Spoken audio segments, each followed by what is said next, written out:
Okay, so let's talk about what potential difference is. You're going to hear it be called a few things. EMF, meaning electromotive force. You're going to hear it called voltage. You're going to hear it be called electric potential or electric potential difference. Okay, the reason we call it these things and the easiest way to see it is just imagine the scenario where we have two plates plus, plus, plus, plus, minus, minus, minus, minus, minus, and here's a positive charge. That charge wants to go across to the other side. We know that there is an electric field here.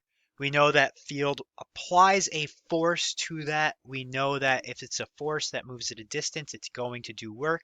And if it's going to do work, if it has the ability to do work, it has potential energy. So this thing has potential energy.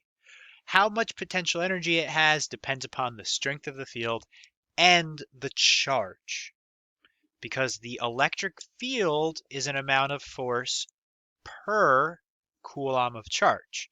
So if this field were 10 newtons per Coulomb, the force on that isn't necessarily 10 newtons, depends how many coulombs it is, right? So when we talk about the potential that this has, we don't talk about the actual potential energy it has. We say how much potential it has per unit charge. And so we take the energy and we divide by the amount of charge it has. All right? And this is called voltage. We know this already. But this is the idea of the potential difference. It has energy on this side versus less energy on this side. So it might not have zero over here, but there is a difference. And it's, if you remember it all from chemistry, you have this electrochemical series. You have different things that will result in different potential differences. And so when you have the electrochemical cell, the electrons in one side of the cell have some amount of energy. Let's pretend it's 10 joules. And on the other side of the cell, they have 4 joules. And so if I'm an electron and I'm going to go from one side of the electrochemical cell to the other, right? And in order to get there, what am I going to do? If you remember, we did something like this. You have some metal in some aqueous solution. If you ever took chemistry, maybe you have some other metal in some aqueous solution. They're two dissimilar metals. You have a salt bridge in between so that charges can transfer. And then what you do is you take these and you hook them up. And then maybe we'll attach a light bulb to it so that we can see uh, the light bulb light up. And so maybe over here it turns out, and these are totally fake numbers, the electron has 10 joules when it's on this side and 7 joules when it's on this side. So as a single electron, that would be a ton of energy for an electron. That doesn't make any sense, by the way. So maybe we'll pretend it's a Coulomb of charge. This Coulomb of charge has 10 joules on this side. It has 7 joules on this side. And so as it goes through, there is a potential difference of 3 joules. So the voltage that this light bulb would see would be 3 joules. Okay, so that's why it's a difference, because 3 joules is not how much energy is here, it's not how much energy is here, it's the difference in the energy. It loses energy as it goes across from one side of the cell to the other. And by the way, a battery is really just electrochemical cells inside a little thing, so this is legitimate, okay? This is a picture that makes sense. And so when you go from one terminal of battery to another, a 1.5 volt battery has a difference of 1.5 joules in one cell compared to the other cell per 1 coulomb of charge. So that is what potential difference is. Now,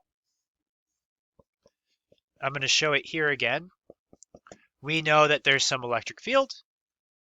We know that there's some force on this thing. We know that there's some amount of energy as it goes across. And so when you see how much electric potential difference is there, how much voltage is there, how much whatever, and they tell you maybe the distance between the plates, they tell you a bunch of stuff, your reference table gives you the following equations. And so they might ask a question where they say, I have an electric field. and the distance between the electric field is this. What's the voltage? And you're like, whoa, there is no voltage and electric field equation. Impossible, can't do it. Well, this is an example where you need to put together multiple equations. You know that work. You know that work is force times distance. So I replace work with force times distance. It's something that you know. It's on your reference table. So voltage is also force times distance divided by Q. Ah, you know that electric field is force divided by Q. So I can replace this force divided by Q with electric field. And what do you know? This equation now exists. There is a relationship between the voltage, the electric field, and the distance between these things, right? If my distance is further, then I'm applying a force for a longer distance. And if I'm applying a force for a longer distance, I've done more work, which means my voltage, my electric potential, the difference in energy on both sides is going to be larger.